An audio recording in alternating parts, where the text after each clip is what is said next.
Welcome again. You made it to the second last chapter of Tsotsi. This is chapter 11. What happened in chapter 10? Just turning back a bit to remind myself what happened in chapter 10. Oh, looking for Boston. And what inspired him to look for Boston? The Miriam and Gideon feeding the baby. So what should he do next? What should he do about the gang? Perhaps Boston might help him, but he beat up Boston, so he's got to make it right. Tsotsi finally traced Boston to a shebeen, bossed by a woman called Marty. Boston had found himself there, shirtless, shoeless, wearing only an old pair of khaki trousers, held up by a belt of fibrous yellow rope. He was lying in a corner of the room on the floor, lost to the world in a stupor, which had lessened now for the 3 days that had passed since Tsotsi's attack, and out of which he'd awoken at times, only to lurch off in search of still more booze, more alcohol, to cope with what's happened to him. Spit bubbles burst as he breathed through his lips, because his nose was blocked with blood. Tsotsi came just in time. As he slipped quietly to the door, the woman Marty was standing over Boston, nudging him with her foot, and speaking in a deep, disgusted voice. Hey, wake up! Wake up and get out, man! I'm sick of you, bloody dog! The other occupants of the room, 2 men, were watching idly over their drinks. Throw him out, she said. Throw out the bloody dog. He's pissed again on the floor. No one had seen Tsotsi in the door, with the result that when he spoke, there was an immediate reaction. Marty swung round, and the men made a quick move to hide their glasses. Leave him, said Tsotsi. What do you want? She asked him, nodding his head at Boston. Marty left the corner and walked right up to Tsotsi, standing so that she blocked his way. She didn't hear a damn thing. You're the one that did it, she said. Tsotsi had nothing to say in reply. You worked him like he is. Lying down, he said, when he couldn't see because the blood was in his eyes. Tsotsi waited for her to finish.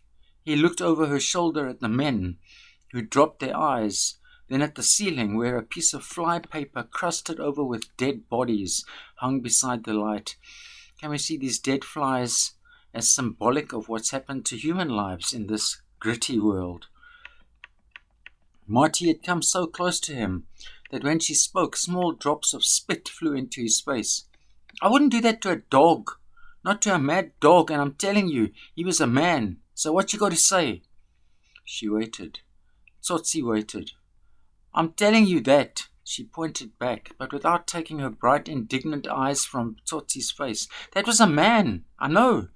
Some sort of a different man. Well, I want him. Why? Aren't you finished? I just want him to talk. The light faded from her eyes. To talk? Yeah, he could talk too much. Marty walked away from him. A big, childless, husbandless woman. At the table she lit a cigarette, smoked it for a few seconds, blowing on the glowing tip of the cigarette. And she says, take him, it's too late. He shouldn't have come back. Tsotsi tried to wake Boston at first, but after the shaking, he just rolled over. The 2 men watched discreetly, dropping their eyes to their glasses whenever Tsotsi caught them. Marty was at her window, leaning there on her elbows, looking out into the night. He's just pieces, she said. Just pieces held together by dried blood, like something broken. Boston stank as bad as a backyard. He'd also messed in his trousers. Who wants pieces? Marty was saying. Who the hell wants the pieces of a man? Tsotsi carried him away in his arms. It took him a long time to get back to his room. Of course, Boston at this point doesn't know who's carrying him. At first, Boston was quiet, and apart from the weight, it was easy going through the crooked streets, past the idle curiosity of people waiting at their windows for another rain, or lounging about outside. What's that mean, they asked themselves and each other. That man there, hey? Carrying that one like a baby. They knew the basic meaning. Trouble. That was the meaning of most things. But the form of it, the variations that life composed, playing on that one theme, they were infinite. Was it brother, father, or friend? Was he alive or dying? Who did it anyway, and why? What exactly had been done? About halfway to his room, Boston awoke and gets a fright now because the guy who beat him up is carrying him. Tsotsi heard him groan, but it was only when they reached the light of a lamppost that he knew for certain he was awake. One eye was open wide and staring back. When Boston saw who it was that carried him, he gave a small cry, and with a flurry of legs and arms broke loose and fell to the ground. And he runs off, crying in a nasal tone because of his blocked nose. Tsotsi followed him as he stumbled, and into the gutter, then on the pavement again. And he sees the sign, he came to rest under a fence. There's a slogan on it, "We won't move." That's a bit of defiance against these forced removals. So there's a little political detail there. But Boston did, a few seconds later, did move, a different kind of movement. Tsotsi pulled him to his feet, and because he was awake, took one of his arms over his shoulders and helped him like that along another stretch of the way to his room. He lost consciousness again and had to be carried for the last few blocks. In his room, Tsotsi lay Boston on the bed, took off his trousers and threw them into the yard, where the small dog found them later. The same small dog we saw carrying off some of the baby's swaddling clothes or dirty clothes that the baby was wrapped in. He lights a candle, and he'd up to now has put off the idea of really looking at him and really feeling the way he really felt the cripple. So he did learn to feel with Morris Chabalala, and now he's wondering what is it like to be Boston in this situation. So the details given about Boston: he's thin, his ribs stood out clearly. Tsotsi's watching so hard that the liquid wax falls onto the back of the hand holding the candle. The head still in bad shape from being beaten up. It looks misshapen. It has blue swellings on the forehead. An eye is swollen. Even as Tsotsi looked, a few drops of colorless liquid oozed out and trickled down the cheek. Impulsively, he put out his hand and caught up one on his finger. He tasted it. Tears, an odd thing for Tsotsi to do. That's a new Tsotsi. Tsotsi straightened up and scratched off the candle wax on the back of his hand.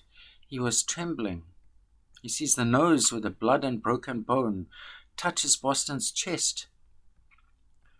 His head was spinning. He'd held his breath during the examination of Boston, and now his heart raced and his stomach was convulsing. Tsotsi sat down and waited for the dizziness and nausea to pass. So he looks to see how much money he has. It would buy a loaf of bread and a tin of sour milk. He leaves the room and takes 10 minutes to buy the food. Comes back, Boston has not moved. Tsotsi sat down in the dark. I won't light the candle. It's short. I'll need it when he talks. He ate some of the bread, drank half the milk, and waited. Now we're going to hear Boston's story. Remember, he was going to be a teacher, but what happened to his teaching career? We find out here there's his real name, Walter Boston and Guza, born at Umtata, the son of a humble, tired old woman. Educated there to stand at 8 at St. John's College, promising pupil, nearly always first in his class. Mother very proud. Scholarship to St. Peter's High School, Johannesburg. At this period, a small, shrunken youth with spectacles. Too serious. No luck with the girls. Then the training college for teachers. Again a scholarship, like a bursary, money. Mother older but very proud. At the end of his first year, having studied until he was almost a wreck, Walter and Guza came first in his class. A man with a future. You'll go far in Guza. Serve your people. Mother very proud. The second year, again head of his class. Take it easy, Boston boy, you'll go off the rails, man. Still shrunken. Still no progress with the girls. Third and final year. He never wrote the final examinations for the diploma because in June that year, he was expelled for trying to rape a fellow student. And we hear that story now. First we hear that's a summary of his early career. And here's the story of what happened to him. A hungry boy, a lonely youth, a desperate young man resting in a clean curve to the point where it broke. The precise spot was a grove of trees near the college tennis courts at 10 o'clock on that June night. He'd read it out once to a bunch of the boys. Go on, they said when he was finished. He blinked at them. He'd already given up wearing glasses. In some ways and for some things it was better not to see. So this is him telling the story afterwards. After his career as a candidate teacher is over. What happened? There's nothing more to tell afterwards. There's nothing more to tell. It all ended that night. Yeah? It's all finished. Everything. Finished as dead as cigarette ash. Tell us about the girl then. What is there to tell? You tried your luck with her? Yeah. Just like that? Yeah. And here's his version of the story. I didn't do it. I tell you I didn't. Not the way they thought I did. I was out walking. Hell, I remember I was sick of the books and scared. You believe that? I was already scared of the exams. It was a warm night. I'm telling you, that sort of night still gives me creeps under my skin. Near the tennis courts, I bumped into this girl, also a student. Like I was telling you, I never had any luck with the girls. It had got so bad I was scared of them. When I saw her there, I wanted to run. But she started to talk. What could I do? What did I know about what she had in mind? You see, she just wanted to play. But I tell you, I had no luck with the girls. So when she came near me and started rubbing, hell, was that a hot night? You see, I didn't know when to stop. I didn't know that you just went so far and no further. She started screaming, and they came running and found me. She was all in tears. But I mean, what could I do? What could I say? That's how it happened. So he went a bit too far. He didn't rape her, but that's what she accuses him of. Everyone's so shocked. How was he going to tell his mother? He's packing his things and leaving the college, saying to himself, it's a mistake. Couldn't really even call it an injustice. Since then, he'd had an obsession with mistakes and seen so many of them. For some men even died like that fool Gumboot, that in his 24th year he'd finally arrived at what he called the philosophy of error. It's a mistake. The whole bloody thing from beginning to end. From Adam to Walter, Boston and Guza is one big mistake, no kidding. He went straight from the college to the railway station and spent his whole day there waiting for the train. Had it been a morning train, he might have avoided the biggest mistake of all, not going home. Because that's what happened. He was given too much to brood on the image of a tired, getting old, very proud woman hoeing in the fields. He could see her shield her eyes from the sun and look down the road, and seeing him come running to the hut to meet him, Mother. He went no further, it was too painful. With himself, Boston was honest, but to his mother he lied.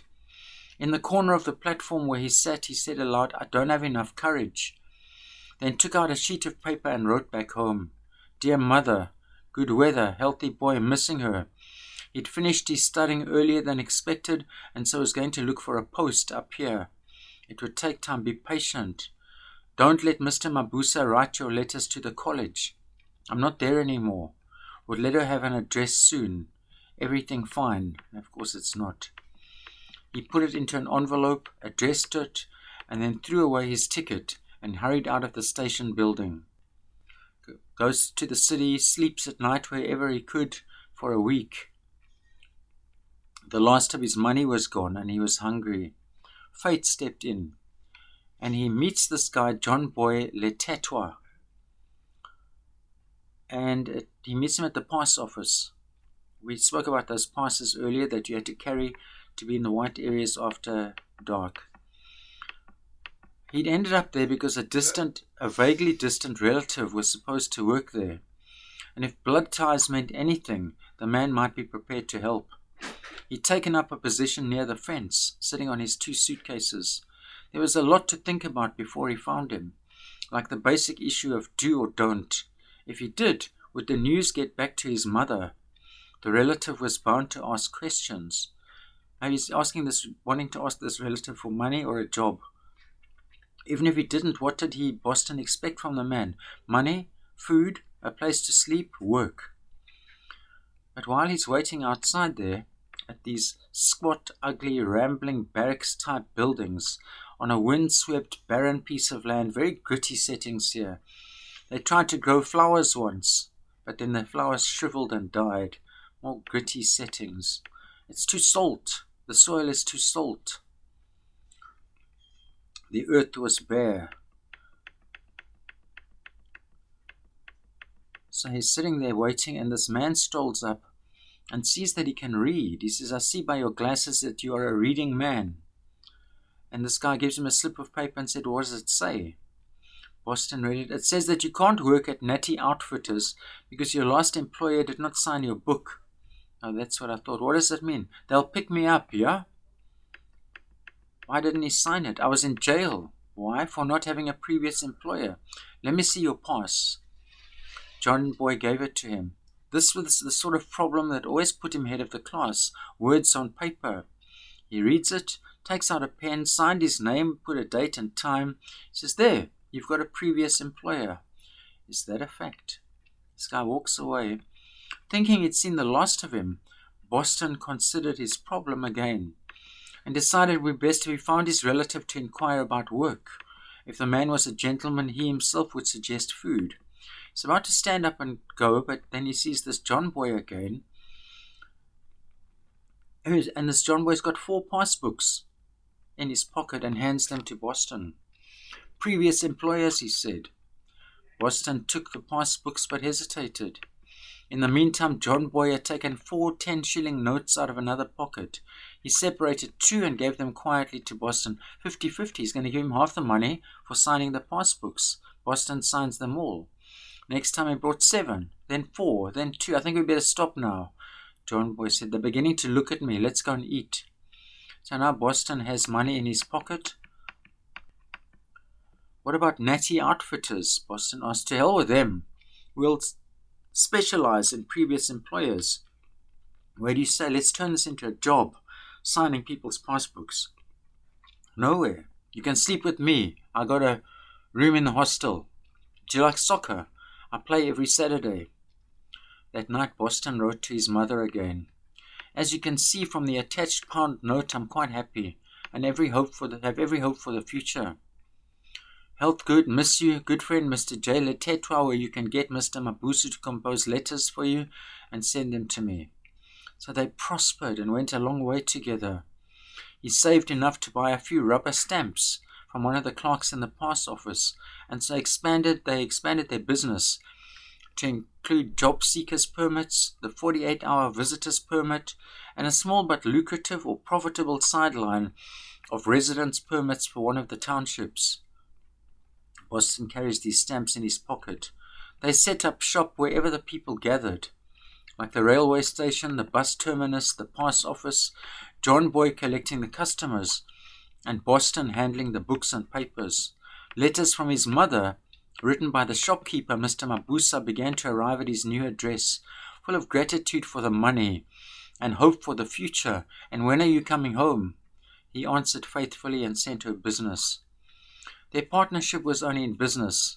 Beyond that, they had nothing in common. So that's when he starts drinking. And now here I see he gets involved with a gang, because they go to the same shebeen that he goes to. So one day John Boy doesn't return, and he hears John Boy has been picked up with 10 passbooks in his pocket. It was the end to that game. He was not really worried. That night in Marty's, sitting alone in a corner with a glass in his hand, he heard those 3 men discuss a job. They had a problem and were discussing it. It was a simple problem, the solution even simpler, so simple that they were amazed when Boston pointed it out to them. They looked at him with disbelief while Marty laughed. Before long he was going after them on jobs. The letters keep coming from home. He sends a photograph to his mother. In his own world, Boston was the man with the brain, but also a coward. He got sick and then drank for days after a rough job. But he was a gentleman. "Please" and "thank you" and "may I" and "would you like me to?" That counted for a lot in Marty's eyes. Over a long time and almost unnoticed, they grew very close to each other. This Marty's someone in the gang. And then that ends because of the first killing of a night watchman in the block of flats. And if they hadn't killed him, they would certainly have been caught. So that there was that much to be said about it. But Boston got sick. It was the smell and feel of blood. And from his stomach, the nausea went to his mind. He tried to vomit out his muck. One drink too many, blah, blah, blah. Marty had taught him all that he was ever to know about love. It began as a friendship and ended as a strange, warm interlude that had no precedent and was to have no real sequel in his lonely life. But she became part of his degradation. So Marty is still the lady from the shebeen, and he was sick to his soul.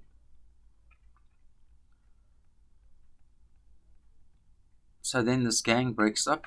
He didn't go near the place.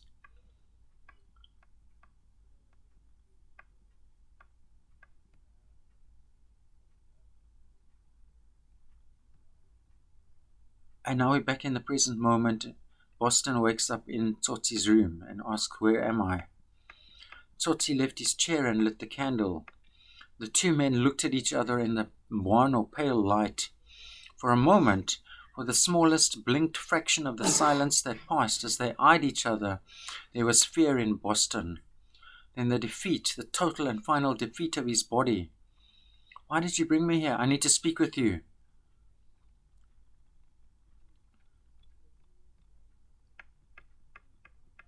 "Have you seen me?" Boston says. "Yeah, you did it." Tsotsi replied, "I felt you," like he learned to feel from the baby and from Morris Chabalala. "My youth," Boston says. Tsotsi's attack, and in a few days since Tsotsi's attack, it had been in his mind constantly. The idea of his youth. "I need to know things, Boston, man." Boston listened. "I need to know things. You must tell me." "Why me? You were a teacher, man. You read the books." Boston says, "I know nothing." And Tsotsi, not knowing the nature of the ignorance the other man confessed, said, "I'll tell you." First of all, he told him about the baby, and Boston listened for a long time, piecing together the broken sentences, the half-thoughts of the other man, until he had a picture. Tsotsi and a baby, that was a strange thought. Could it be true? Why not? Tsotsi was telling him, and Tsotsi, in all the time he'd known him, had been totally without imagination. It must have happened. Still thinking about his youth. Tsotsi stopped and considered what Boston had said. What did it mean? What was he trying to say? And now carries on telling Boston what happened. And then Boston, man, there was the beggar. That's, of course, Morris Chabalala. The man on the bed didn't move. "Boston, man. Hey, Boston, the beggar. Help me there, man. I had him. Really, I had him right, but I let him go." Because he learned mercy. Boston continued to watch him, so he told that story too. Boston thinks about it. Why was it strange to find mercy? What a tremendous thought mercy is. The word itself is like the sigh of the wind. Where had he heard it like that? Then it came to him. The long, lonely wind that swept through the long grass in the fields of his youth. He doesn't say it aloud. He looked at Tsotsi. He clenched his hands together in the attitude of prayer. He has beautiful hands. What's he saying? Yellow bitch? Memory of a mother? Tsotsi a mother? Why not? All men come from woman. I did. I never went back. She waited for me in the fields of my youth. What is Tsotsi saying? So Tsotsi's told him everything, and it had been hard. Boston had listened, and now he must ask his questions, and Boston must answer them. "You've read the books." "I've read books." "So what does it mean?" "What I told you, Boston." Boston says, "We're sick, Tsotsi. All of us were sick." "From what?" "From life." Tsotsi dropped his head, and Boston felt the other man's anguish, his pain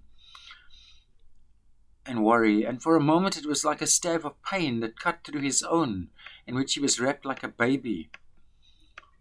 He stretched out an arm and touched Tsotsi. "I don't know, Tsotsi. I know nothing. I'm blind and deaf and almost dumb. My words are just noises, and I make them in my throat like an animal. You are different. You are changing, Tsotsi. You mustn't be frightened. It happens, man." Tsotsi leaned closer. He's frightened. Why Boston? What did do it?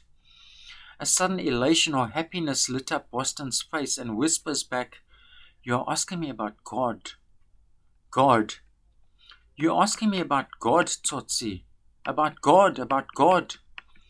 Tsotsi sat back, keeping his silence then, and in the immediate moments after Boston had spoken, through the last hour of darkness, even when the candle sputtered and went out because it had burnt down to the wood, still silent, when later Boston, who'd gone his own way with his memories, remembering something clear as the note of a church bell, murmured the first line of a hymn, "Gentle Jesus, meek and mild," and still thinking about the green fields of his youth. Boston says, "I must get going, Tsotsi. I tell you, it was green, green, man, that grass in the fields of my youth." Tsotsi looked at his nakedness and gave him trousers.